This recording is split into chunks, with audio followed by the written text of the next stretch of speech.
வணக்கம்.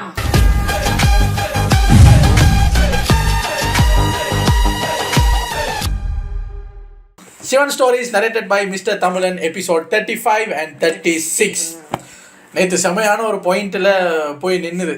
நம்ம சதிதேவி வந்து அந்த அவரோட மாப்பிள்ளைக்கு முகமெல்லாம் ரெடி ஆனதுக்கப்புறம், மாப்பிள்ளை பொண்ணுக்கிட்ட அந்த தாலியை நீங்கள் கொடுங்க அப்படின்னா, ஒரு 5 நிமிஷத்துக்கு முன்னாடி தான் மாப்பிள்ளை ஒரு சிவனோட சுவரூபத்தை பார்த்துட்டு வந்தாரா, தேங்காயை எடுத்தோடனே நடுக்குது அவருக்கு. ஏன்னா பக்கத்தில் இருக்கிறது யாருன்னு அவருக்கு தெரிஞ்சு போச்சு.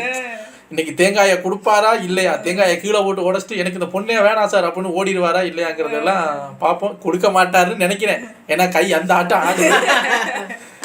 ஏன்னா பார்த்தது எவன்டா சிவன்டா அப்படிங்கிற மாதிரி தான். சரி வாங்க, இது ஒரு 13+12 minutes வீடியோங்கிறதுனால டக்குன்னு பார்த்துட்டு ரெடி. புது மாப்பிள்ள கொடுக்க போற அந்த மாங்கல்யத்தை ஏத்துக்கிறதுக்கு சதி கூட தயாராயிட்டாங்க. ஆனா கையும் நடுங்குது. பக்கத்துல உட்காந்துகிட்டு இருக்கிறது பராசக்தி அப்படிங்கிறது கொஞ்ச நேரத்துக்கு முன்னாடி நம்ம சிவன் சொல்லித்தான் இவருக்கே தெரியும். அதுவும் சிவனோட ஆளை நம்ம கல்யாணம் பண்ணிக்க போறோமா அப்படிங்கிறப்போ கையி காலு உடம்பெல்லாம் விதவெடுத்து போகும் தானே, அந்த மாதிரிதான் இப்பயும் ஆகுது. அதுல வச்சிருந்த தேங்காய் வெத்தலை மாங்கல்யம் எல்லாத்தையும் தெரியாதனமா கீழே போட்டுறாங்க. வெறும் பதறாங்க. ஐயோ அபசகுணமாச்சு அப்படின்னு நினைக்கிறாங்க. நம்ம பிறகு முனி கூட இது மிகப்பெரிய அபசகுணமா தெரியுதே அப்படின்னு சொல்றாரு. அப்போ மாப்பிள்ள திடீர்னு எந்திரிக்கிறார். எந்திரிச்சதோட நிக்காம விறுவிறுன்னு நேரா போய் அவரோட சிலைய அப்படியே உத்து குறுகுறு பாக்குறாரு. என்ன நினைச்சாருன்னு தெரியலங்க. மனுஷன் திடீர்னு அந்த சிலையை பிடிச்சு அப்படியே பின்னாடி தள்ளி விட்டு தான் சிலைய தானே உடைக்கிறார். ஜடன் செஞ்ச அந்த சிலை உடைஞ்சதுக்கு அப்புறம் அந்த அற்புதம் தானா மறைஞ்சு போகுது. மாப்பிள்ளையோட அந்த ஒரு பாதி முகம் பழையபடி அழுகுன அந்த தோலோட ரொம்ப கொடூரமா காட்சி தருகிறது. பார்த்த எல்லாருக்கும் பயங்கர ஷாக்கு. என்ன இது, ஏன் இப்படி பைத்தியகாரத்தனமா நடந்துக்கிறாரு அப்படின்னு யாருக்கு எதுவும் புரியப்படல. திரும்பும் போதுதான் அவரோட முகம் பழையபடி மாறி போச்சு அப்படிங்கறது எல்லாருக்கும் தெரிய வருது. தச்சனுக்கெல்லாம் பேசுறதுக்கு வார்த்தையே இல்லாம மிரண்டு போய் நிக்கிறார். அப்பா பேசுறாப்ல, நம்ம சம்பந்தி பேசுறாப்ல, என்ன காரியம் பண்றடா மகனே அப்படின்னு கேட்கிறார். எல்லார்கிட்டயும் மன்னிப்பு கேட்கிறார். என்ன மன்னிச்சுக்கங்க, நான் நானா இருக்க ஆசைப்படுறேன். எனக்கு இந்த அழகு தேவையில்லை. இந்த அழகு எனக்கு அரக்க குணத்தை கொடுத்துச்சு. எனக்கு இது எதுவும் வேண்டாம், உங்க பொண்ணு வேண்டாம், எனக்கு இந்த கல்யாணமும் வேண்டாம், ஆளை விடுங்க சாமி அப்படின்னு ஒரு பெரிய கும்பிடா போட்டு அங்க இருந்து எஸ்கேப் ஆகிறார். ஆனா தச்ச விடுவானா, விட மாட்டேங்கிறாரு. மூர்க்கனே, என்ன காரியம் பண்ணிட்டேன்? நான் உனக்கு புது வாழ்க்கையை கொடுத்தேன், புது முகத்தை கொடுத்தேன், புது அழகை கொடுத்தேன், எல்லாத்தையும் கெடுத்துட்டு வந்து நிக்கிற, இப்ப கல்யாணம் பண்ணிக்க முடியாதுங்கிற, என்ன இது அப்படின்னு திட்டுறாரு. அங்க வச்சு சதிக்கு அவளுக்கு விருப்பமே இல்லாத ஒரு கல்யாணத்தை நடத்த ஆசைப்படுறீங்களே, இதெல்லாம் ஒரு அப்பம் என்ற செயலா அப்படின்னு சித்ரா ஓவரா பேசாதரா அப்படின்னு தச்சன் சத்தம் போடுறாரு. உனக்கு தாண்டா பிரச்சனை, நீ உருவத்தால மட்டும் தாழ்ந்து போகல, உள்ள தலைவலியும் தாழ்ந்து போயிட்ட, உன் முகத்துல மட்டும் அவலம் இல்ல, உன் மனசுலயும் அவலம் இருக்கு அப்படி இப்படின்னு சத்தம் போடுற. சத்தம் போட்டு முடிச்சுட்டு சம்பந்திய பார்த்து, உங்களுக்கு இன்னொரு ஒரு வாய்ப்பு தரேன். நான் ஜடங்கிட்ட சொல்லி மறுபடியும் உங்க பிள்ளைக்காக ஒரு சிலையை செதுக்க சொல்ல முடியும். உங்க பிள்ளையோட முகத்தை மறுபடியும் குணப்படுத்த முடியும். நீங்க செய்ய வேண்டியது ஒன்னே ஒண்ணு, உங்க புள்ளைய என் பொண்ணு கழுத்துல தாலி கட்ட சொல்லுங்க அப்படின்னு நம்ம தச்சன் கேட்கிறார். அதுக்கு சன்மானமா இதுக்கு முன்னாடி என்ன டீல் பேசினாங்க, தன்னோட பதவியிலையும் அதிகாரத்திலையும் பாதியை தரதா சொல்லியிருந்தார். இந்த தடவை பிரபஞ்ச அதிபதிங்கிற அந்த முழு அதிகாரத்தையும் முழு பதவியையும் ஒட்டுமொத்தமா ஒப்படைப்பதற்கு தயாராகி விட்டார் நமது தச்சன். அதை சொன்னதும் ஒட்டுமொத்த அரசவையே ஆடி போச்சு. எல்லாத்தையும் மறந்துடுவோம், நடந்த எல்லாத்தையும் மறந்துடுவோம். இப்ப சொல்லுங்க, என்ன சொல்றீங்க? முழு அதிகாரமும் உங்களுக்கு தான், அடுத்த பிரபஞ்ச அதிபதி நீங்க தான், நான் இல்ல அப்படின்ற ரேஞ்சுக்கு பேசி உசுப்பேத்தி விடுறாரு. அதுக்கு நம்ம மாப்பிள்ளையோ, இவர் கொடுக்கிறது வரம் கிடையாது, அது ஒரு சாபம் அப்படிங்கிறார். எவ்வளவு அதிகாரம் இருந்து இத்தனை வருஷமா பிரபஞ்ச அதிபதியா இருந்து என்ன பிரயோஜனம்? தான் பொண்ணுக்கு விருப்பப்பட்டபடி ஒரு கல்யாணத்தை நடத்தி பார்க்க முடியலையே அவரால அப்படிங்கிறார். பிரபஞ்ச அதிபதியா இருந்துமே தான் கிட்ட இருக்கிற அந்த அகங்காரத்தை இவர் இதுவரைக்கும் துளி அளவு கூட ஒதுக்கல. இவர்கிட்ட இவரோட அதிகாரத்தை வாங்கி நீங்க சந்தோஷமா இருப்பீங்கன்னு நினைக்கிறீங்க, வாய்ப்பே இல்ல அப்படிங்கிறார். அது மட்டுமா, பிரபஞ்ச அதிபதியா இருந்துகிட்டு இன்னைக்கு ஒரு கல்யாணத்தை வியாபாரமாக்கிட்டார். தான் பொண்ணை கட்டிக்கிறதுக்காக தன்னோட பதவியையும் அதிகாரத்தையும் கூறு போட்டு வித்துக்கிட்டு இருக்காரு. இவரா ஒரு பிரபஞ்ச அதிபதிக்கான ஒரு நல்ல எடுத்துக்காட்டு? இவர மாதிரியே இவர் கூட சேர்ந்து பிசினஸ் பேசிங்கன்னா நீங்களும் அப்படின்னா இவர மாதிரி தான் ஆவீங்க. இப்ப எப்படி இந்த உலகம் இவரை தூற்றி பேசுகிறதோ அதே மாதிரி தான் உங்களையும் பேசலாம். வேண்டாம், இவர் இருக்கிற அந்த வலையில நீங்க சிக்கிக்காதீங்க அப்படின்னு புல்லா அப்பாவுக்கே அறிவுரை சொல்லிக்கிட்டு இருக்காரு. இப்ப மட்டும் இந்த ஆளு சந்தோஷமாவா இருக்காரு. யார? தச்சனை. தச்சன் இப்ப என்ன சந்தோஷமாவா இருக்காப்ல? அதிகாரம், பலம், பதவி அப்படின்னு எவ்வளவோ இருந்தோம், வாழ்க்கையில நிம்மதி இல்ல. இந்த வாழ்க்கை நமக்கு வேண்டாண்டாடி, வாங்க பேசாம நம்ம வீட்டுக்கே போயிடுவோம், குடிசைக்கே போயிடுவோம் அப்படின்னு கூப்பிடுறாரு. தச்சன் பயங்கரமா கர்ஜிக்கிறாரு, சத்தம் போடுறாரு. இனி ஒரு வார்த்தை சொன்ன என் சாபத்துக்கு ஆளாவ அப்படின்னு கோவத்துல சொல்றாரு. அப்புறம் சம்பந்திய பார்த்து, உங்க பிள்ளைக்கு நீங்க ஒரு அட்வைஸ் பண்ண கூடாதா? விட்டா பேசிக்கிட்டே போறான், எதுவும் சொல்ல மாட்டேங்கிறீங்க அப்படின்னு கேட்கிறாரு நம்ம தச்சன். யாரு மூட, என் பிள்ளையா இல்ல கல்யாணத்தை வியாபாரமாக்கி பேசிக்கிட்டு இருக்கிற நீங்களும் நானுமா? இதுக்கு முன்னாடி பாதி அதிகாரத்தையும் பலத்தையும் அவரே திருந்திட்டாரு. நீ சொன்னப்போ என் பேராசை என் கண்ணை மடைச்சிருச்சு. ஆனா இப்போ முழு பதவியும் அதிகாரத்தையும் தரலாம் அப்படின்னு நீ சொன்னா கூட உன்னோட வலையில நான் சிக்க போறது இல்ல. ஏன்னா என் புள்ள என் கண்ணை திறந்துட்டான். எங்களுக்கு இது வேண்டாம், கல்யாணம்ன்ற பேர்ல இந்த வியாபாரம் வேண்டாம், எங்களை மன்னிச்சிருங்கன்னு நம்ம போது நிறுத்துங்கடா அப்படின்னு அப்பனையும் புள்ளையும் நல்லா நம்ம தச்சன் திட்டுறாப்ல. திட்டிவிட்டு அந்த பக்கம் அழுதாப்புல இருக்கிற நம்ம சதியை பார்த்து, மகளே இனி நீ கவலை கொள்ள வேண்டிய அவசியம் இல்ல, உன் கல்யாணத்தை இதை விட இன்னும் சிறப்பா நான் நடத்தி காட்டுவேன் அப்படிங்கிற ஒரு மிகப்பெரிய, இந்த உலகம் கண்டுராத ஒரு மிகப்பெரிய சுயம்பரத்தை நான் நடத்த போறேன். அந்த சுயம்பரத்துல உனக்கு பிடிச்ச மாப்பிள்ளைய நீயே தேர்ந்தெடுத்துக்கலாம். எப்படி? உனக்கு பிடிச்ச மாப்பிள்ளைய நீயே தேர்ந்தெடுத்துக்கலாம், இது சத்தியம் அப்படின்னு வாக்கு கொடுத்துறாரு. இந்த பாயிண்ட நல்லா நோட் பண்ணிக்கங்க. ஞாபகம் இருக்கா? தான் தற்கொலை பண்ணிக்க போறேன்னு சொல்லிட்டு மிரட்டி நான் சொல்ற மாப்பிள்ளைய தான் கட்டிக்கணும்னு சொன்னதச்சேன் இப்போ தன்னையும் மறந்து தான் பொண்ணுக்கே அந்த ஆப்ஷனை சுயம்பரத்துல உனக்கு பிடிச்ச மாப்பிள்ளைய நீயே தேர்ந்தெடுத்துக்கலாம்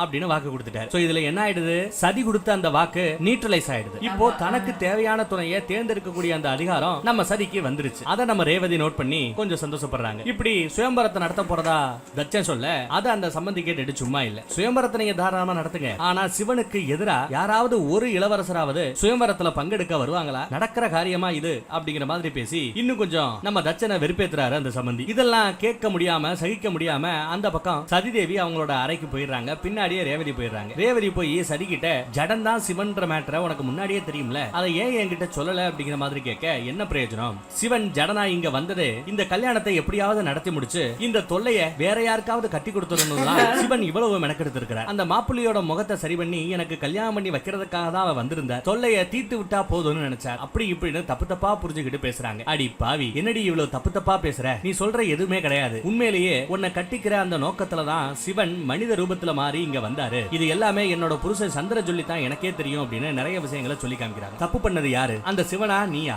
எல்லாம் கூடி வர சமயத்துல உங்க அப்பன் நான் சொல்ற மாப்பிள்ளைய தான் கட்டிக்கணும் அப்படின்னு கேட்டு சத்தியம் கேட்ட, நீயும் அதுக்கு சத்தியம் பண்ணி கொடுத்த, வாக்கு கொடுத்த. அந்த வாக்கு தான் உன்னையும் சிவனையும் பிரிச்சது. சிவனுக்கு இப்ப ரெண்டு பிரச்சனை. சிவனோட ஒரு பாதியான நீ கொடுத்த வாக்கு உண்மையா இருக்கணும், அதே சமயம் சிவனோட ஒரு பாதியான ஒன்ன அவர் வேற ஒருத்தருக்கு விட்டு கொடுக்கவும் முடியாது. இப்படி இக்கட்டான சூழ்நிலையை உருவாக்குனது அவரா இல்ல நீயா? சொல்ல போனா அந்த சிவன் இங்க வந்தது இந்த பிரச்சனையில இருந்து எல்லாத்திலே இருந்து உன்னை காப்பாத்துறதுக்காக தான், உன்னோட வேதனையில இருந்து உன்னை விடுவிப்பதற்காகத்தான் அப்படிங்கிறாங்க ரேவதி. என்ன சொல்ல வரீங்கக்கா அப்படின்னு இப்பதான் கொஞ்சம் புத்தி தெளிஞ்சு அவங்க விசாரிக்கிறாங்க. ஆமாப்பா ஆமா, சிவன் வந்தது உன்னோட வேதனையை போக்க. நேத்து கூட உன்னை அவர் காப்பாத்துற தருணத்துல நீ ஆதிபரா சக்தியோட மறுரூபம் அப்படிங்கறத அந்த மாப்பிள்ளை முன்னாடி எடுத்து சொன்னார். உனக்கு ஏதாவது ஒண்ணுனா நான் வருவேன் அப்படிங்கறத வந்தும் ப்ரூஃப் பண்ணார். அதையெல்லாம் பார்த்ததுக்கு அப்புறம் தான் நம்ம புது மாப்பிள்ளைக்கு நீ ஆதிபரா சக்தி அப்படிங்கிறது தெரிய வந்தது. நீயும் சிவனும் ஒன்னா இருக்கிறதுக்காகவே பிறந்தவங்க, உங்களை பிரிக்க முடியாதுங்கிறது அவருக்கு தெரிய வந்தது. எவ்வேற்பட்ட மிகப்பெரிய ரெண்டு தெய்வங்களுக்கு நடுவுல தான் ஒரு குறுக்கு கட்டையா இருக்கிறதுக்கு அவர் விரும்பல. அதனாலதான் அவர் பயத்திலேயே அந்த மாங்கல்யத்தை கீழே போட்டார். அதனாலதான் அவர் இந்த கல்யாணத்தை நிறுத்துறதுக்காக தன்னோட பழைய ரூபத்தையே அந்த சிலையை உடைச்சு எடுத்துக்கிட்டார். அதனாலதான் உங்க அப்பா கிட்டையும் சண்டை போட்டு இந்த கல்யாணத்தையே நிறுத்தினார். அதனாலதான் சுயம்பரத்தை நடத்த போறேன், அதுல உனக்கு பிடிச்ச மாப்பிள்ளைய நீயே தேர்ந்தெடுத்துக்கலாம் அப்படின்னு நம்ம அப்பா வாயாலேயே அந்த சிவன் சொல்ல வச்சார். அப்படி சொல்ல வச்சதுனால நீ கொடுத்த வாக்கை இனி நிறைவேற்ற வேண்டிய அவசியம் இல்லை. ஏன்னா அப்பாவே சொல்லிட்டாரே உனக்கு பிடிச்ச மாப்பிள்ளைய நீயே தேர்ந்தெடுத்துக்கலாம் அப்படின்ட்டு சுயம்பரத்தை நடத்த போறதாவும் சொல்லிட்டாரு. இனி அந்த வாக்கு வேலைக்கு இல்ல. நம்ம அப்பன் கொடுத்த அந்த புது வாக்கு தான் இனி செயல்பட போகுது. இனி உனக்கும் அந்த சிவனுக்கும் நடுவுல குறுக்கா எந்த ஒரு வாக்கோ சத்தியமோ இல்ல. உனக்காகவே இவ்வளவு விஷயத்தையும் செஞ்ச அந்த மனுஷனை நீ நோகடிச்சு அனுப்பிச்சிட்டியே, இப்ப அந்த மனுஷனை நீ தேடி எங்க போய் கண்டுபிடிக்க போற, என்ன பண்ண போறியோ போ அப்படின்னு நம்ம ரேவதி பேச, அதுக்கப்புறம் தான் தான் புரிஞ்சுக்கிட்டது தவறுதலான ஒரு மேட்டர் அப்படின்னு தெரிஞ்சுக்கிட்டு சதி வருத்தப்படுறாங்க. இப்பயே நான் சிவனை பார்க்கணும், சிவன்கிட்ட மன்னிப்பு கேட்கணும்னு சொல்லிட்டு சிவனை தேடி ஓடோடி வராங்க. எங்க வர்றாங்க? நம்ம சிவன் சிலை செய்யக்கூடிய சிற்பி எங்க வேலை வைப்பாங்க, சிற்ப கூடம் தானே, அந்த சிற்ப கூடத்துக்கு வராங்க. அங்க வந்து பார்த்தா ஆல்ரெடி ஜடன் யாருக்கிட்டையும் சொல்லாம கொள்ளாம கிளம்பி போயிட்டாரு அப்படின்னு அங்க வேலை பார்க்குற ஒரு வேலைக்காரன் சொல்றேன். அதை கேட்டது இவங்க அப்படியே உட்காந்து நிலத்தடு மாதிரி உட்கார்றாங்க, அழுகுறாங்க. அப்படி அழுதுகிட்டு இருக்கும்போது அவங்களுக்கு பின்னாடி சிவனோட நிழல் தெரியும். ஆஹா, நிழல் தெரிகிறது, சிவனின் நிழல் தெரிகிறது, சிவன் வந்து விட்டார், காட்சி தந்து விட்டார் அப்படின்னு ரொம்ப சந்தோஷத்தோட திரும்பி பார்த்தா அந்த நிழலுக்கு சொந்தக்காரர் சிவன் தான். ஆனா உண்மையான சிவன் அல்ல, நம்ம ஜடன் போயிருப்பாருல்ல அந்த சிலை தான். கல்யாணம் நடக்கும் போது மண்டபத்தோட வாசல்ல எல்லாரையும் வரவேற்கிற மாதிரி ஒரு சிலையை அந்த தச்சன் கேட்டு போனார். அதற்காக செய்யப்பட்ட சிவனின் சிலை. அதை பார்த்து ஓன்னு அழுதுகிட்டு இருக்காங்க. மறுபடியும் வேதனையில கஷ்டப்படுறாங்க. அந்த பக்கம் நம்ம நந்தியோ, நீங்க இங்க இருக்க, நீங்க வெடிச்ச சிலை அங்க இருக்க, நடுவுல சதிதேவி வேதனைப்பட்டுக்கிட்டு இருக்க, இதெல்லாம் தேவையா? ஏன் ஒரு நல்ல மார்க்கத்தை காமிக்க மாட்டேங்கிறீங்க அப்படின்னு நந்தி சிவனை பார்த்து கேக்குறாரு. நீங்க மானிட ரூபம் தடுத்து என்ன பெருசா கண்டுட்டீங்க? ஒன்னும் உருப்படியா நடந்து முடிஞ்ச மாதிரி எனக்கு தெரியல. அப்புறமா எதுக்காக இந்த மானிட ரூபத்திலேயே இருக்கணும்? வாங்க பேசாம நம்ம கைலாய மலைக்கே போய் சேர்ந்துடலாம் அப்படிங்கிற மாதிரி நந்தி கூப்பிட, இந்த ரூபம் உனக்கு எனக்கு வேணாலும் தேவைப்படாம இருக்கலாம், ஆனா இன்னொருத்தருக்கு இந்த ரூபம் தேவை, அவர்கிட்ட நாம பர்மிஷன் வாங்காம இந்த ரூபத்துல இருந்து வெளியில போக முடியாது அப்படின்னு சொல்றாரு. நம்ம பர்மிஷன் கேட்கணும் அப்படிங்கிற மாதிரி நம்ம நந்தி கேட்க, அப்ப பக்கத்துல இருந்து ஒரு சத்தம், மாமா நீங்க எங்க இருக்கீங்க? நம்ம மாப்பிள்ள தான் அந்த பொடியே வந்துட்டான். என்ன மறுபடியும் எங்களை விட்டுட்டு போக போறீங்களா? சொல்லாம கொள்ளாம போக போறீங்களா? நான் விட மாட்டேன், நீங்க எங்க போனாலும் நானும் வருவேன், என்ன விட்டு நீங்க போக கூடாது அப்படி இப்படின்னு பயங்கரமா அடம்பிடிக்கிறேன். அப்படி அடம்பிடிக்கும் போது நம்ம ஜடனும் கூட சொல்றாப்ல, உன்னை விட்டு நான் எங்கேயும் போக மாட்டேன், இங்கதான் இருப்பேன், உன்னோடு தான் இருப்பேன் அப்படிங்கிற மாதிரி எல்லாம் பேசிட்டு இருக்கேன். அந்த பக்கம் சிற்ப கூடத்துல நம்ம சதி உட்கார்ந்துட்டு இருக்கிறத பார்த்துட்டு, தச்சே என்னமா இங்க உட்கார்ந்துகிட்டு இருக்க, என்னாச்சு அப்படின்னு விசாரிக்கிறாரு. ஒண்ணுமில்லப்பா அப்படின்னு சொல்லி நம்ம சதிதேவி சமாளிக்கிறாங்க. அதே சமயம் அங்க நம்ம ஜடன் செஞ்சுட்டு போன அந்த சிலையை பாக்குறாரு. நம்ம ஜடன் செஞ்ச சிலையா இது? ரொம்ப அருமையா செஞ்சிருக்கானே, எனக்கு சிவனுக்கு ஆகாது, அதே மாதிரி அந்த ஜடனுக்கும் சிவனை கண்டா ஆகாது போல, அதனாலதான் கொஞ்சம் விளையாட்டுத்தனமா எப்படி செஞ்சு வச்சிருக்கான் பாருங்க அப்படின்னு சுத்தி இருக்கிறவங்க கிட்ட சொல்றாரு. இந்த சிலை உன் கல்யாணத்தன்னைக்கு, உன் சுயம்பரத்தன்னைக்கு மண்டபத்துக்கு வெளியில எல்லா பேருக்கும் காவ காக்குற ஒரு செக்யூரிட்டியா, ஒரு கூர்கா மாதிரி. உங்களுக்கு மண்டையில ஏதாவது இருக்கா? அவன் சிவன் நியூஸ் கேள்விப்பட்டு சிவம்பரத்துக்கு பதறுவான், அவரோட சிலையவே வாசல்ல வச்சுட்டு வாடா அப்படிங்கிற மாதிரி வச்சா எந்த மாப்பிள்ள வருவான்? பெருசா பேசுறாரு, ஒரு புத்திய பாய்க்கிறாரு. நீங்க ஜடன் கிட்ட சொல்லி உங்களுக்கு ஒரு அழகான மூளை ஒண்ணு செஞ்சு சிலையா வைங்க, வளருதான்னு பார்ப்போம். மாதிரி நிக்க போகுது அப்படின்னு சொல்றாரு. அப்புறம் ஆமா நம்ம ஜடனை பத்தி கேள்விப்பட்டேன், சொல்லாம கொள்ளாம கிளம்பி போயிட்டானாமே, அதுவும் நாம கொடுத்த அந்த பரிசு பொருட்கள் எதையுமே எடுத்துக்காம போயிட்டாராமே. கலைஞர்களே அப்படித்தான், கர்வன் தலையில ஏறி நிக்கும், அதே சமயம் நல்ல பசங்களாவும் இருப்பாங்க. ஜடன் மாதிரியான ஆட்கள் இங்க இருக்கிறதுனாலதான் இன்னும் நாலு மழை பெய்யுதுங்கிற மாதிரி போயிட்டாரு. ரேவதி இந்த பக்கம் வந்து என்னாச்சு ஏதாச்சுன்னு விசாரிச்சா, நான் சிவனை பார்க்கல, சிவன் நம்ம கிட்ட சொல்லாம கொள்ளாம போயிட்டாப்ல, ஜடன் சொல்லாம கொள்ளாம போயிட்டாப்லன்னு சொல்லிட்டு சதிதேவி அழுதுகிட்டு இருக்காங்க. அந்த பக்கம் பார்த்தா மாப்பிள்ளை கிட்ட நம்ம மாமா நிறைய விஷயங்களை, அவ வயசுக்கு அந்த அட்வைஸ் எல்லாம் கொஞ்சம் அதிகமா தெரியலாம், அட்வைஸ் பண்ணி, நான் எப்பவுமே உன் நெஞ்சில இருப்பேன், நீ நினைக்கும் போது உன் நெஞ்சத்தோடு நான் அங்க இருப்பேன், அதே மாதிரி தான் நீ எப்பவும் என்னோட நெஞ்சத்தில் இருப்பாய் அப்படிங்கிற மாதிரி எல்லாம் சொல்லி, நான் ஒரு சிற்பி, ஒரே இடத்துல இருக்க முடியாது, நாடு முழுக்க உலகம் முழுக்க சுத்தணும், நிறைய இடத்துல சிற்ப கூடங்கள்ல போய் சிற்பத்தை செஞ்சு கொடுக்கணும், அது என்னோட தர்மம், அதை செய்ய விடு, என்ன விடு அப்படிங்கிற மாதிரி நம்ம ஜடன் விசாரிக்கிறாரு. பர்மிஷன் கேக்குறாரு அந்த பொடியங்கிட்ட, அவன் விட மாட்டேங்கிறான். அப்புறம் தான் எடுத்து சொல்றாரு, சரி இப்ப நீ கூட வந்துட்டேன்னா அப்புறம் உங்க அம்மாவை யாரு பாத்துப்பா? 4 நாளைக்கு முன்னாடி வந்த எனக்கே நீ இவ்வளவு இம்பார்ட்டன்ட் கொடுத்தேன்னா, வாழ்நாள் முழுக்க உன்னை பாத்துக்கிட்ட உங்க அம்மாவுக்கு நீ இம்பார்ட்டன்ட் கொடுக்க வேண்டாமா? அவங்களுக்கு உன்னோட உதவி தேவை இல்லையா? அவங்க உன்னை பிரிஞ்சு எப்படி உயிர் வாழ்வாங்க நீ நினைக்கிற? உன் அம்மாவுக்கு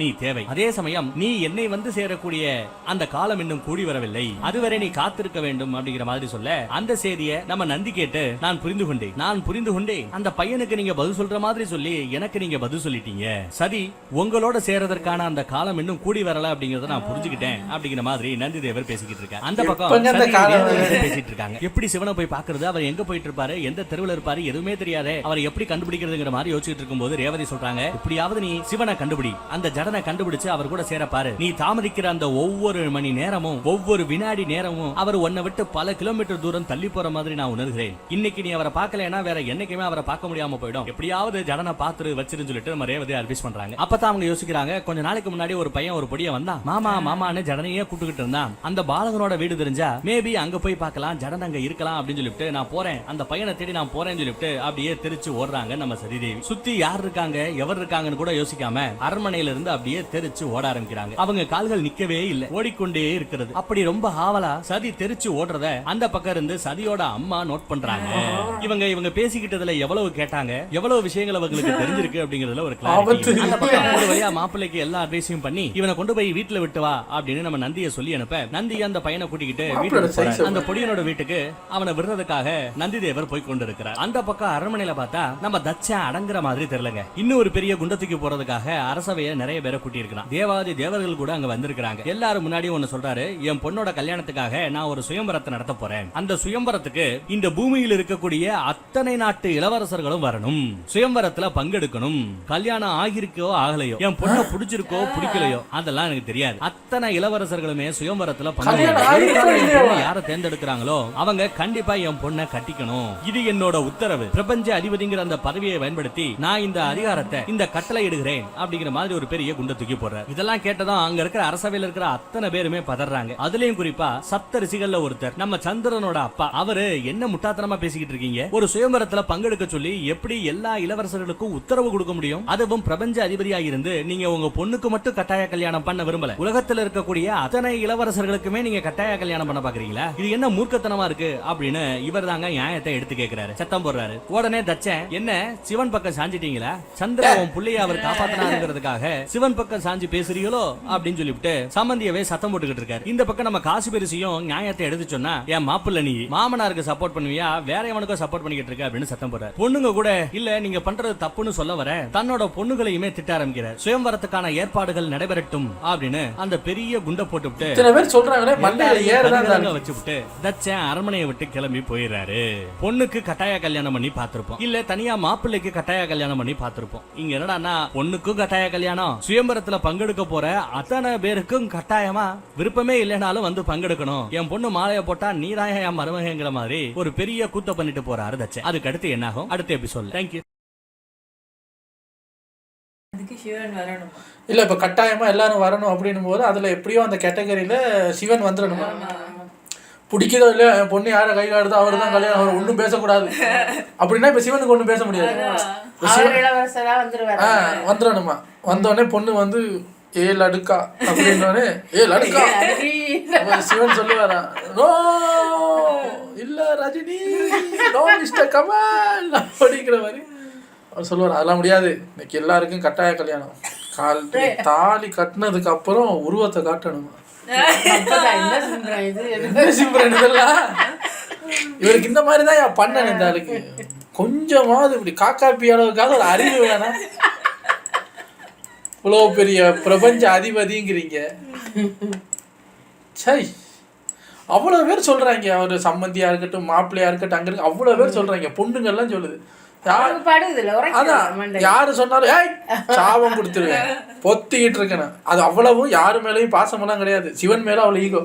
சிவனை நம்ம தோத்துறக்கூடாது, சிவன் கிட்ட நம்ம அதுக்கு நம்ம அதான் நம்ம எவ்வளவு பெரிய முட்டாள்தனம் வேணாலும் பண்ணுவோம், சிவன் கிட்ட தோத்துறக்கூடாது.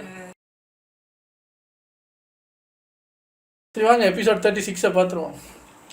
தச்சன் இந்த மாதிரி கட்டாய சுயம்பரம் நடத்த போறதா சொல்லிவிட்டு அரண்மனையை விட்டு வெளியில போவார். அப்படி வெளியில போன பிறகு சந்திரனோட அப்பா சப்த ரிஷிகள்ல ஒருத்தரா இருக்காரு இல்லையா, அவரு சபையில எல்லாருக்கும் முன்னாடியே நின்னு அந்த ரகசியத்தை போட்டு உடைக்கிறார். உங்களுக்கு தெரியுமா, இங்க ஜடனா இத்தனை காலமா இங்க இருந்தது, நிறைய அவமானங்களை சந்திச்சது, வேலைக்கார மாதிரி வேலை செஞ்சது, இது எல்லாமே எல்லாம் வல்ல நம்ம மகேஸ்வரர் தான். நம்ம சிவன் தான் ஜடனோட ரூபத்துல இங்க வந்து இவ்வளவு விஷயத்தையும் செஞ்சது. இதற்காக இதெல்லாம் செஞ்ச சதி தேவிய இந்த தச்சங்கிட்ட இருந்து காப்பாத்துறதுக்காக இதெல்லாம் முயற்சி பண்ணார். இந்த உண்மை உங்களுக்கு தெரியுமா அப்படின்னு கேட்க எல்லா பேரும் ஷாக் ஆயிடுறானுங்க. ஆனா இந்த தச்சனும் தன்னோட ஆணவத்தை கைவிடல, ஈசனோட வலிமையையும் உணரல அப்படின்னு எல்லாத்தையும் எடுத்து சொல்லும் போது எல்லா பேரும் இன்னும் அந்த ஷாக்ல இருந்து மீளல. வந்தது சிவனா, சிவனா இத்தனை காலமா இங்க மனித ரூபத்துல தங்கினதுன்னு சொல்ற மாதிரி எல்லா பேரும் ஆச்சரியத்தோட பாத்துக்கிட்டு இருக்காங்க. அந்த பக்கம் ஜடனை தேடி அந்த மருமக புள்ளியோட வீட்டுக்கு சதிதேவி போய்கிட்டு இருக்காங்க, குத்துமைப்பா தான் தேடி போய்கிட்டு இருக்காங்க. அந்த பக்கம் நம்ம ஜடனும் நந்தி தேவர் வரதுக்காக காட்டுக்கு நடுவுல ஒரு மரத்தடியில உட்காந்துக்கிட்டு வெயிட் பண்ணிக்கிட்டு இருக்க. மருமக புள்ளியோட வீட்டை தேடி போற நம்ம சதிதேவி போற வழியிலேயே நம்ம சிவனை அந்த மரத்தடியில சந்திக்கிறாங்க. பார்த்ததும் இன்னும் அவங்க கண்ணுல கண்ணீர் தான் ஊத்துது,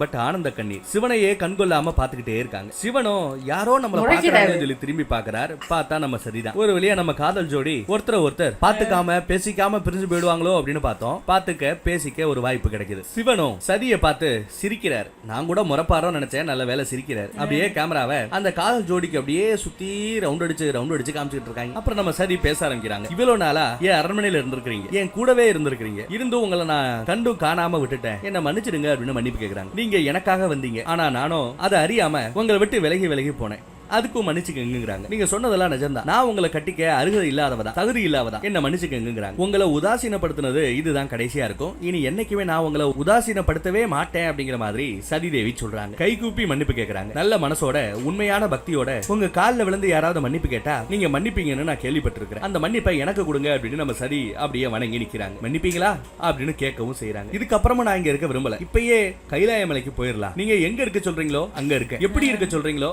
அப்படி இருக்க, என்ன உங்க கூட கூட்டு போனா மட்டும் போதுங்கிற மாதிரி கேக்குறாங்க. அதே சமயம் சதி இப்படி ஓடிட்டு இருந்தாங்க இல்லையா, அத பின்னாடியே ஃபாலோ பண்ணிட்டு அவங்க அம்மாவும் இன்னொரு மரத்தடியில இங்க நடக்கிற கூத்த வாட்ச் பண்ணிட்டு தான் இருக்காங்க. அவங்க நெஞ்சே பதறுது. இல்லமா நீ தப்பா புரிஞ்சுக்கிட்ட, நீ முன்ன பின்ன யோசிக்காம தட்சனுக்கு ஒரு வாக்கு கொடுத்துட்ட, நீங்க சொல்ற மாப்பிளைய கண்ணாலம் கட்டிக்கிறேன்னு வாக்கு கொடுத்துட்டேன். அந்த வாக்கு பொய்யாயிர கூடாதுங்கிறதுக்காக தான் நான் இவ்வளவு கஷ்டப்பட்டு, அதுவும் எனக்கு தெரியும் நீங்க சொல்றது நிஜம்தான். ஆனா இப்போ என்ன கல்யாணம் பண்ணிக்க வந்த சத்வீசன் கூட இந்த கல்யாணத்தை அவரே நிறுத்திட்டு இங்க இருந்து போயிட்டாரு. எங்க அப்பாவும் உனக்கு ஒரு சுயம்பரம் நடத்துறேன், அந்த சுயம்பரத்துல உனக்கு பிடிச்ச மாப்பிள்ளைய நீயே தேர்ந்தெடுத்துக்கலாம் அப்படிங்கிற உரிமையை எனக்கு கொடுத்துட்டாரு. இனி உங்களுக்கு எந்த பிரச்சனையும் இல்லை, என்ன நீங்க கூட்டிட்டு போங்க, கைலாமலைக்கு கூட்டு போங்கன்னு சதி கேக்குறாங்க. ஆனா நம்ம சிவனோ ஒரு பொண்ணுதான் ஒரு குலத்தோட அடையாளம், அந்த குலத்தை வாழையடி வாழையா தலைத்தோங்க எடுத்துட்டு போறதும் ஒரு பொண்ணுதான். அதுலயும் குறிப்பா நீ யாரு, சதியோட பொண்ணு, பிரபஞ்ச அதிபதியோட பொண்ணு, பிரம்மதேவரோட பேத்தி. நீ ஓடி போயிட்ட, வீட்டை விட்டு ஓடி போயிட்ட அப்படின்னு சொன்னா உலகம் ஒன்ன பலிக்காதா? உலகத்துக்கு ஒரு தவறான எடுத்துக்காட்டான இருந்துட கூடாது அப்படிங்கிற உலகத்துக்கு தவறான எடுத்துக்காட்டா தச்சனே இருக்கு போது.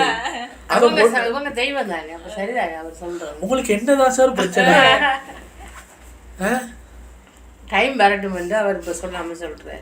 அங்க வந்து அந்த பொண்ணு விலகி விலகி போனா உனக்கு புரிய மாட்டேங்குது, நான் அதுக்காகத்தான் வந்திருக்கேன், இதுக்காகத்தான் வந்திருக்கேன். சரி இப்ப அந்த பொண்ணா வந்து வாங்க கைலாயமலைக்கு போவோம்னா இப்படி பேசுறீங்க. ஒருவேளை உங்க அம்மா ஒளிச்சு இருக்கிறத பாத்துட்டீங்களோ?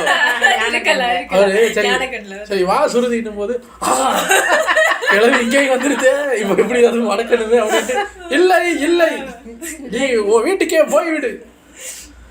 என்ன சார் உங்க பிளான்? இந்த நேரம் பார்த்து நந்தி வேற இல்லை மாதிரி சிவன் எடுத்து சொல்ற. நல்லா யோசிச்சு நல்ல முடிவா எடு. குல கௌரவத்தை காத்துல விட்டுவிட்டு நீ என்னோட கைலாயத்துக்கு ஓடி வர்றது எனக்கு சரியா படலன்னு நம்ம சிவனே சொல்றாரு. அதையெல்லாம் அந்த பக்கத்துல இருந்து சதியோட அம்மா கேட்டுட்டு இருக்காங்க. இப்படி ஒரு மாப்பிள்ளையாங்கிற மாதிரி பாத்துக்கிட்டு இருக்காங்க. என்ன கேட்டீங்க, அவனோட அப்பா அம்மாவுக்கு பிடிச்ச, உனக்கும் பிடிச்ச, உனக்கு ஏத்த மாதிரி ஒரு வரனை கல்யாணம் பண்ணிட்டு அவங்களோட குல பெருமையை நீ காப்பாத்து, அதுதான் உனக்கு பெருமை அப்படின்னு சதி கிட்ட மறுபடியும் ஒரு குண்டை தூக்கி போறாரு. வந்தாங்களோ அந்த சந்தோஷம் எல்லாம் இப்ப கரைஞ்சு போய் சோகத்தோட மொத்த ரூபமா சிவனின் முன்னாடி நிக்கிறாங்க. இத கேட்டு இதுக்கப்புறமா இங்க இருக்க மாட்டேங்கிற சமயம் கிளம்புறதுக்காக பின்னாடி திரும்புவாங்க பாருங்க. நம்ம நந்தி எப்பவும் போல குறுக்கால வந்து நிக்கிறார். இங்க நடந்த மேட்டர் எல்லாத்தையும் காது கொடுத்து கேட்டுக்கிட்டு தான் இருக்காரு. கேக்குறாரு சதிகிட்ட, தாயே உங்களோட முடிவுதான் என்ன அப்படின்னு கேட்டா, நான் விரும்புற அந்த சிவனே சொல்லிட்டாரு குல கௌரவம் தான் முக்கியம், அப்பா அம்மாவோட சந்தோஷம் தான் முக்கியம் அப்படின்ட்டு. சோ அவங்களோட சந்தோஷத்தையும் மீறி, அவங்களோட விருப்பத்தையும் மீறி, அவங்கள கஷ்டப்படுத்தி நான் ஓடி வர தயாராக இல்லை அப்படின்னு சதியே சொல்றாங்க. சிரிச்ச முகத்தோட சொல்றாங்க. இப்ப என் மனசு ரொம்ப தெளிவா இருக்கு, என் மனசுல கவலை இல்ல, பயமும் இல்ல. இன்னைக்கு என்னோட இச்சை பூர்த்தி அடைந்ததுனால நான் ரொம்ப திருப்தியா சந்தோஷமா இருக்கிறதா சொல்றாங்க. இனி வரப்போற காலம் ஒளிமயமா எனக்கு தெரியுது, அதுல இருள் அப்படிங்கறத இனிமே நான் பார்க்க போறது இல்லங்கிற மாதிரி சொல்றாங்க. இப்ப நான் அரண்மனைக்கு திரும்பி போறதுக்கான காரணம் ஒன்னே ஒண்ணுதான். சிவன் என்ன சொன்னாரு, அப்பா அம்மாவோட ஒப்புதல் இல்லாம ஓடி போறது தப்புன்னாரு. அவ்வளவுதானே. அதுக்காக நான் இப்ப விறுவிறுன்னு போறேன். என்னோட அப்பா அம்மாட்ட பேசி அவங்களோட விருப்பத்தோடயே நான் சிவனை ஏத்துப்பேன், சிவனோட எனக்கு கல்யாணம் நடக்கும் அப்படிங்கிற மாதிரி சொல்றாரு. அதை கேட்ட தூரமா ஒளிஞ்சிருக்கிற அவங்க அம்மாவுக்கு ஒரு மாதிரி ஒரு ஷாக்கு, சந்தோஷம் தான். பொண்ணு ஓடி போறதுக்கு தயாரா இல்ல, குறைஞ்சபட்சம் நம்ம கூட பேசி நம்மளோட சம்மதத்தை வாங்குறதுக்கு முயற்சி பண்ண போறாளே அப்படிங்கிறது அவங்களுக்கு கொஞ்சம் சந்தோஷம். மாப்பிள்ளையும் இப்படி தங்கமான மனுஷனா இருக்காரு அப்படிங்கறதையும்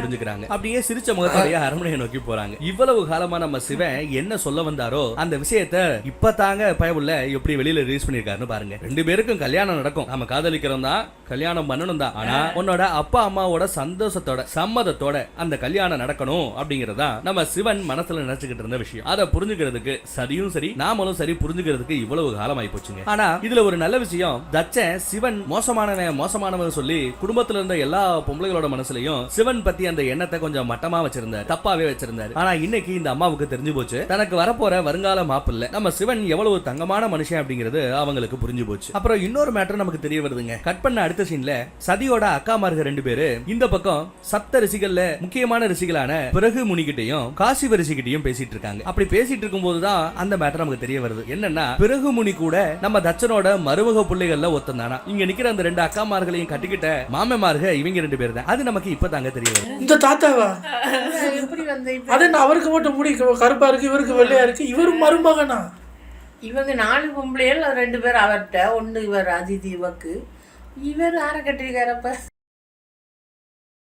இவங்க சந்திரனுக்கு 2 பேரு, ஒரு ஆள் அங்க இருக்கு. இவங்களுக்கு இருக்கும்போது 5 பொண்ணு போல இருக்கு. அதான் ஒரு ஆளை நம்ம இது வரைக்கும் காட்டலையே. இவங்க 2 பேருக்கு 2 மாப்பிள்ளைங்க இருக்கா. அவங்க அக்கா சந்திரனோட 2வது வைஃப்ல இன்னொருத்தவ வீட்டுல இருக்காவா, இன்னொருத்தவ சந்திரன் கூட இருக்காவா, இன்னொருத்தவ சிவன் கூட இருக்கா. புரியுதா? ஒரு ஆள் அதிதி, ஒரு ஆள் இவ அதிதி. அதிதி தான் இவர் வைஃப் தானே. யார வைஃபா இருந்தா உனக்கு என்ன? உனக்கு அவர் தாத்தாவா இருக்கிறது பிரச்சனை இல்ல. அந்த பொம்பளை யாருன்னு பார்க்கணும்னா எனக்கு எப்படி மாமனாரை விட மருமகனுக்கு வயசு கூட இருக்குன்னு எனக்கு தெரிஞ்சா மாமனாருக்கு முடி நரைக்கல. அதிபதினா என்ன வேணாலும் பண்ணலாமா? அதிபதினா யங்கா இருக்கலாம், மருமகன் மட்டும் வயசாகணுமா? இது சரியில்லைங்க. ஏதோ ஒரு அதிபதி பொண்ணுக்கு கட்டாய கல்யாணம் பண்ற மாதிரி நீங்க கட்டாய கிழவர ஆகுங்க. கட்டாய குமரனா இருக்க கூடாது. கட்டாய கிழவர் ஆக்குங்க சார். அவரை மருமகனை மட்டும் கட்டாய கிழவன் ஆக்கிட்டு கட்டாய குமரனா வளம் வந்துகிட்டு இருக்காரு அழகா. என்ன சார் இவ்வளவு நாள் இதை சொல்லாம விட்டதுக்கு நான் வந்து அந்த சபையிலே இருக்கிற ஒரு மூத்த ஒரு பெரிய முரட்டு பீஸ் வருன்னு நினைச்சேன். நான் அகிலத்துக்கே கரெக்ட் பீஸ் வந்து நம்ம தச்ச மகாராஜா தான். ஏன்னா அவர் தான் இந்த தாத்தாவுக்கே மாமனாருன்னா யோசிச்சு பாருங்க. இவரோட மாமியார் இப்போ ஒளிஞ்சு நின்னாங்களே, அவங்க எவ்வளவு யங்கா இருக்காங்க. அந்த மாமியாருக்கு இந்த தாத்தா மருமகனா ஒத்துக்க முடியாது.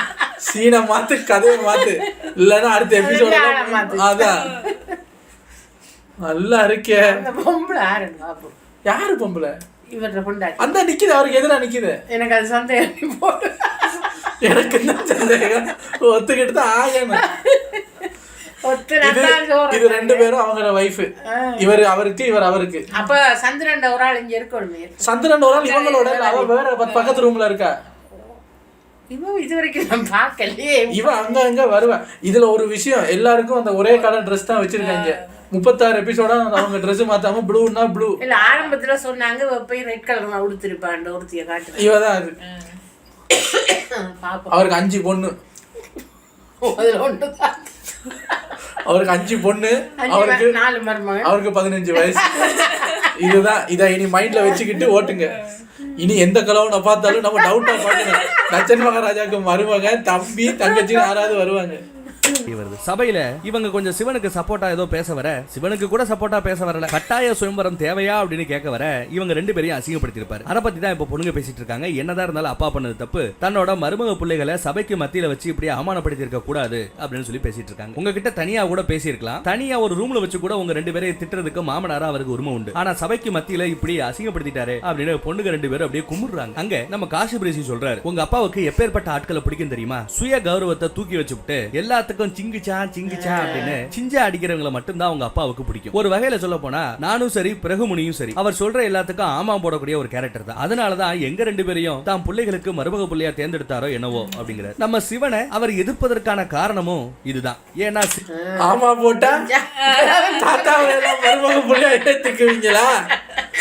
என்ன சார் இது? என்ன சார் இது? தப்பு சார்.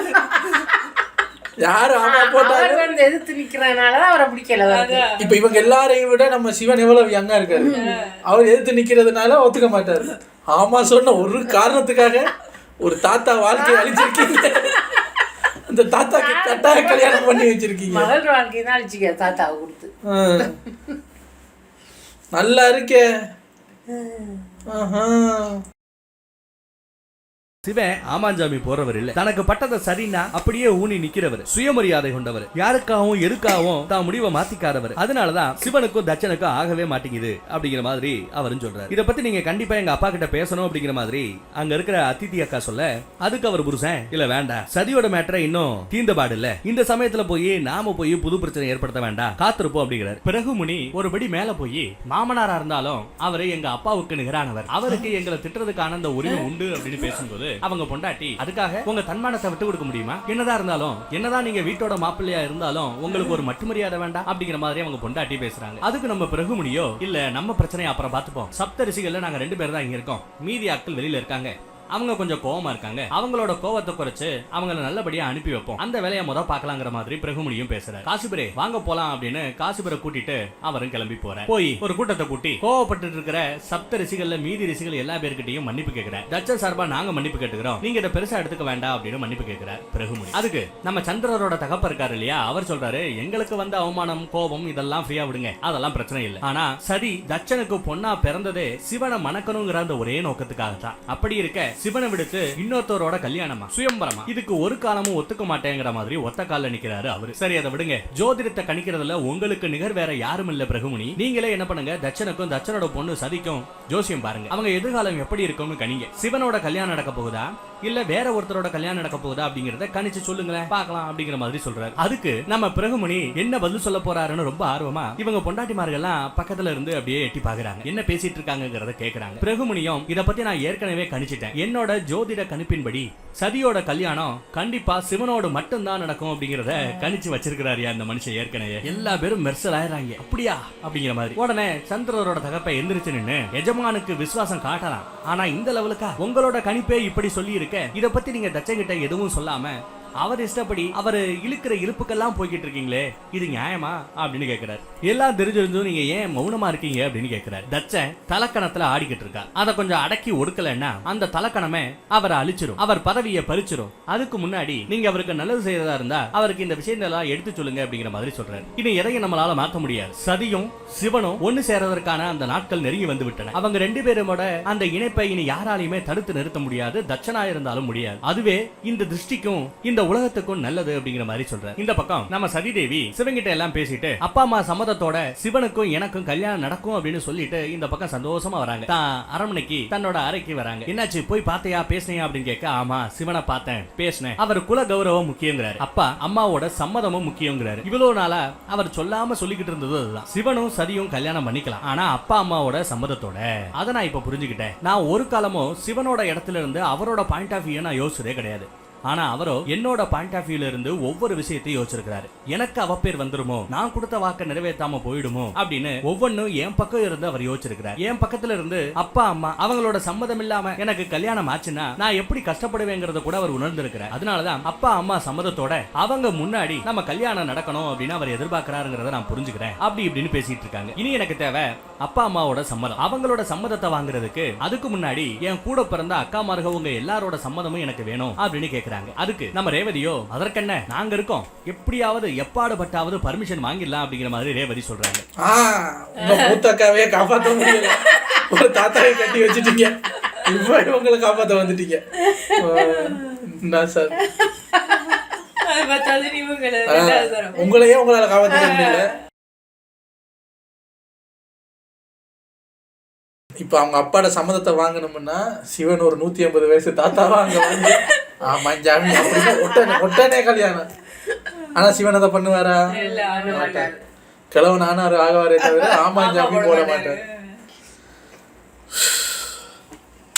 அதே சமயம் இவ்வளவு நேரம் அந்த பக்கம் பிரகுமுனியும் மித்த ரிஷிகளும் பேசிக்கிட்டு இருந்த மேட்டரை கேட்டுட்டு வந்த அக்காமார்க இவங்களோட ஜாயின் பண்ணிக்கிறாங்க. ஆகா சந்தோஷம், இப்பதான் என் புருஷமார்கள் எல்லாம் பேசினதை கேட்டுக்கிட்டு இருந்தேன். அவங்களோட ஜோதிட கணிப்பின்படி சதியோட கல்யாணம் சிவனை தவிர்த்து வேற யார் கூடயும் நடக்க சாத்தியம் இல்லைன்னு அவரே கணிச்சு சொல்லிட்டாரு. எங்களோட சம்மதமும் உண்டு, எந்த பிரச்சனையும் இல்ல. சொல்ல போனா இப்போ அந்த சிவன் மேல எங்களுக்கு மரியாதை கூடிடுச்சு அப்படின்னு சொல்றாங்க. ஏன்னா நீ கொடுத்த அந்த வாக்குல இருந்து உன்னை காப்பாற்ற அந்த சிவனே மனித ரூபம் எடுத்து உனக்காக வந்தாரு, ஏகப்பட்ட கஷ்டத்தை அனுபவிச்சாரு. இது எல்லாத்தையும் தாண்டி இங்க வச்சு ஜடன் சிவன் தெரியாம ஜடன் கிட்டயே சிவனை மாதிரி ஒரு சிலையை செஞ்சு வீட்டோட வாசல்ல ஒரு காவலாளி மாதிரி ஒரு செக்யூரிட்டி பாய் மாதிரி நிக்க வைக்கணும் சொல்லும் போது கூட கொஞ்சம் கூட கோவப்படாம அவர் கேட்ட மாதிரியே சிலையை செஞ்சு கொடுத்துட்டு போனாரு. அந்த பெரிய மனசுத்தன்மை வேற யார்கிட்ட வரும் அப்படிங்கிற மாதிரி அக்காமார்க பேசுறாங்க. அப்பா இவ்வளவு நாளா சிவனோட பெருமைகளை பத்தி நம்ம கிட்ட சொல்லாமையே நம்மள வளர்த்துட்டார். அதனாலேயே நாம அவரை கொஞ்சம் சந்தேகத்தின் பாலையே பாத்துக்கிட்டு இருந்தோம். இப்ப நமக்கு தெரிஞ்சு போச்சு, சத்தியத்தின் வழி நடப்பவரே சிவன் அப்படிங்கறத நாங்க புரிஞ்சுக்கிட்டோங்கிற மாதிரி அக்காமார்க பேசுறாங்க. இதுக்கப்புறம் எதுக்காக வெயிட் பண்ணிக்கிட்டு வாங்க நம்ம எல்லாம் சேர்ந்து போய் அப்பா கிட்ட இத பத்தி பேசுவோம் அப்படின்னு சொல்லி போகும்போது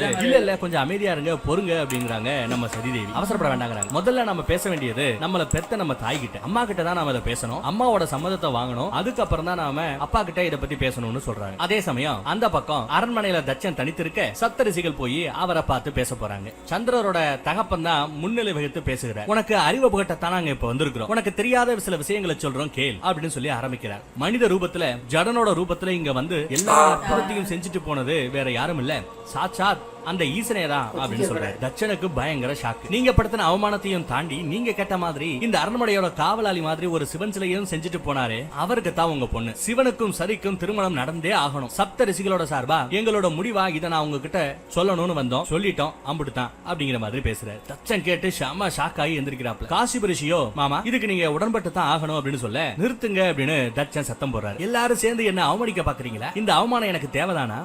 நம்ம அரண்மனைக்குள்ளேயே மாறு வேஷத்துல அந்த சிவன் வந்து புகுந்து ஏகப்பட்ட சேட்டையை பண்ணிட்டு போயிருக்கான். அவனுக்கு வக்காலத்து வாங்கிட்டு ஏன் முன்னாடியே வந்து நிக்கிறீங்களா? அப்படி இப்படின்னு கோவத்துல கொப்பளிக்க, அதே சமயம் பொண்ணுகளும் அங்க வந்து சேர்றாங்க. அங்க வந்து நம்ம சதியை பார்த்து தகப்பன் தச்சன் சொல்றான், சதி என்னைக்குமே நீ ஈசனுக்கு பொண்டாட்டி ஆகணும்ன்ற அந்த ஆசையை வளர்த்துக்காத. என்னைக்குமே நீ ஈசனுக்கு பொண்டாட்டி ஆக முடியாது அப்படிங்கிறார். உன் விதிப்படி உனக்கு நடக்க வேண்டியது சுயம்வரம் தான். ஆனா அந்த சுயம்வரத்துல உனக்கு பிடிச்ச மாப்பிள்ளைய நீயே தேர்ந்தெடுத்துக்கலாம். சுயம்வரத்துல உனக்கான மாப்பிள்ளைய நீ தேர்ந்தெடு, அதை தவிர உனக்கு வேற எந்த மார்க்கமும் கிடையாது அப்படிங்கிறார். உடனே கூட இருந்த அக்காமாருக, அப்பா நீங்க பண்றது அநியாயம் அப்படின்னு சொல்ல வர, எது நீதி எது அநீதிங்கிறத உங்களுக்கு சொல்லி கொடுத்த எனக்கே நீங்க சொல்லி கொடுக்க வந்துட்டீங்களா? அப்பனுக்கே பாடம் சொல்லி கொடுக்க வந்துட்டீங்களா? அடங்குங்கடி அப்படின்னு திட்டுறாரு. அதே சமயம் பின்னாடியே தச்சனோட ஒய்ஃப் வராங்க. அவங்க என்ன சொல்ல போறாங்களோ அப்படிங்கிற ஆர்வம் சுத்தி இருக்கிற எல்லா பேருக்கும் இருக்கு. பசுதி அம்மா வந்துட்டாங்க. அவங்கள பார்த்தது தச்சன், நாம கூட இருக்கிறவங்களே நம்ம கிட்ட எவ்வளவு சில்லறத்தனமா நடந்துகிட்டாங்கன்னு பாத்தியா? நாம கூட இருந்துகிட்டே அந்த சிவனை உயர்த்தி பேசுறாங்க, நம்ம கூட இருந்துகிட்டே நம்மளை பத்தி தாழ்வா பேசுறாங்க. நம்ம பிள்ளைங்க கூட நம்மளோட எண்ணத்தை புரிஞ்சுக்கல. நம்ம மருமக பிள்ளைகளோ நமக்கு எதிராவே வேலை செய்ய ஆரம்பிச்சுட்டாங்க. பிள்ளைகளுக்கும் மருமக பிள்ளைகளுக்கும் நீ எல்லாத்தையும் எடுத்து சொல்லு, நல்லது எது கெட்டது எதுன்னு எடுத்து சொல்லு, புரியாம பேசுறாங்க அப்படிங்கிற மாதிரி தச்சன் சொல்ல, அதுக்கு இந்த அம்மா புரியாம நடந்துகிட்டது நீங்களும் நானும் தான் அப்படின்னு ஒரு பெரிய குண்டை தூக்கி போடுறாங்க. நடக்காது நடக்காதுன்னு நீங்க இத்தனை நாளா சொல்லிக்கிட்டு இருந்தீங்களே, சதிக்கும் சிவனுக்கும் கல்யாணம் நடக்காது நடக்காதுன்னு, அதை நடத்த வேண்டியதே நீங்க தான் அப்படின்னு தச்சனுக்கு கொடுத்தாங்க பாருங்க ஒரு பெரிய ஹார்ட் அட்டாக். எல்லா பேரும் தெரிச்சு போய் நிக்கிறாங்க. தச்சன் என்ன சொல்லணும்னு தெரியாம இவளா இப்படி அப்படிங்கிற மாதிரி பாக்குறாரு. அதோட இந்த எபிசோட இங்க முடிச்சிருவோம். பேலன்ஸை நெக்ஸ்ட் எபிசோட்ல பாப்போம். தேங்க்யூ. இவங்களும் ஆமாம் சாமி போட்டுட்டு இருந்தாங்கல்ல. அதான் இப்போ கொஞ்சம் கொஞ்சமா எல்லாரும் தட்சனுக்கு எதிராக திரும்புறாங்க. எல்லாரும் அவருக்கு எதிராக திரும்ப திரும்ப அவர் திருந்து வரான்னு பார்த்தா இல்ல, எல்லாரும் சிவனுக்கு சப்போர்ட் பண்றீங்களா அப்படின்ட்டு ஈகோ இன்னும் ஷூட் அப் ஆகும். அங்க என்னடான்னா இந்த இவரோட சம்மதம் இருந்தாதான் கல்யாணம்னு அவர் சொல்லிட்டாரு. ஸோ இவரோட பெர்மிஷன் வேணும், எப்படியுமே இவர் சம்மதிக்க வைக்கலாம். இப்போ தச்சன் திருந்தணும், ஆனால் அதுக்கான சாத்தியக்கூறு இருக்கா இல்லையான்னு தெரியலை. தச்சன் வயசில் இருக்கிற யாராவது எடுத்து சொன்னால் கேட்பாரு, யார் அனுப்பலான்னு தான் யோசிக்கிறேன். தச்சனோட அந்த மருமக பிள்ளைகள்ல இருக்கிறவரை விட 25 வயசு மூத்தவன் நீதான். அவர் மாதிரியே மண்டையெல்லாம் வச்சிருக்கேன், போய் பேசுறியா? நம்ம பேசுறவங்க கேட்டுட்டு வருவேன். போய் சும்மா பேசு. அவரை விட கொஞ்சம் தச்சனை விட கொஞ்சம் மூத்தவங்க யாராவது போய் பேசினா ஒத்துக்குவாரா? சரி பேசி பார்க்குறேன். எனிவேஸ் வீடியோ கொஞ்சம் பரபரன்னு போகுது. நாளைக்கு அடுத்த எபிசோட வந்து சந்திக்கிறேன். Take care. பாய்.